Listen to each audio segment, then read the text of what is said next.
இந்த உடல் நிலையானதானா? இல்லை. உடல் என்றைக்கா இருந்தாலும் ஒரு நாளைக்கு அழிந்து பட்டு போகும்.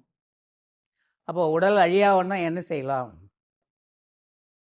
இந்த உலகத்தில் இருக்கிற எல்லா பொருள்களையும் நாம் அழியாமல் இருக்கிறதுக்கு நிறைய வழி வச்சுருக்குறோம். எந்த பொருளையும் அப்போ கூட அது அழியாமல் இருக்குமான்னா இல்லை, காலப்போக்கில் அதுவும் அழியும். காலத்தை வேணால் நீட்டித்து வைக்க முடியும். 5 வருடத்தில் கெட்டு போகிற பொருளை ஒரு 10 வருஷத்துக்கு வச்சுருக்கலாம், இல்லை ஒரு 100 வருஷத்துக்கு வச்சுருக்கலாம். அதுக்கப்புறம் அந்த பொருள் போனால் வீணாக தான் போகும். நம்முடைய உடல் கூட உயிர் பிரிந்த பிறகு வரவங்க வர வரைக்கும் இருக்கட்டும்னு வச்சுருக்காங்க. அப்போ அதுக்கு ஒரு முறை இருக்குது. அந்த முறைப்படி வச்சுருந்தா தான் வச்சுருக்க முடியும். 8 நாள் 10 நாள் கூட வச்சுருக்காங்க, வெளிநாட்டிலேருந்து வரணும் அப்படின்னு சொல்லி. அப்போ இது உள்ளே இருக்கிற ஒன்று இருக்கும்போது அதை அறிந்து கொள்வது தான் நியாயம். அதுதான் வள்ளல் பெருமான் கடவுள் நிலையிருந்து அம்மயமாதல் சொன்னார். காலம் உள்ள போதே.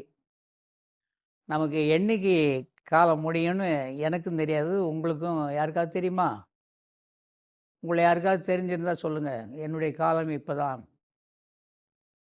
அப்போ காலம் நமக்கு எப்போ அப்படின்னு தெரியாது.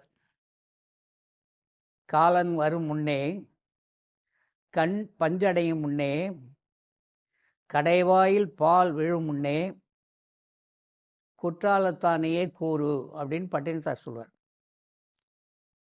கண் பஞ்சு அடையும், வயதாயிடுச்சுன்னா எதிர இருக்க பொருள் தெரியாது. யார் யார் நிற்கிறதுன்னு கேட்பாங்க, பக்கத்தில் நிற்போம். அப்போ அந்த நிலை எனக்கும் உண்டு, உங்களில் எல்லாருக்குமே உண்டு. கண் பஞ்சடையும் முன்னே, கடைவாயில் பால் ஊற்றுறாங்கள்ல கடைசி காலத்தில்.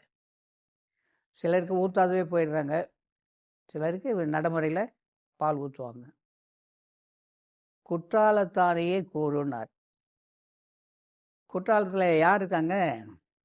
சித்திரை சபை இல்லை, குற்றாலத்தில் சித்திரம் தானே, சித்திரை சபைன்னு பேர். அப்போ இங்கே என்ன சித்திரம் என்பது என்ன? வரையப்பட்ட ஒன்று. வரைப்பதற்காக ஒரு பொருள் வேணும், வரையப்படணும். அப்போது என்ன, உங்களெல்லாம் வரைந்தவர் யார்?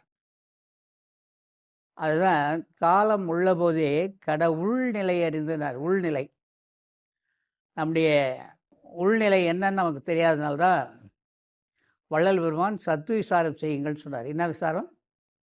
சத் விசாரம்.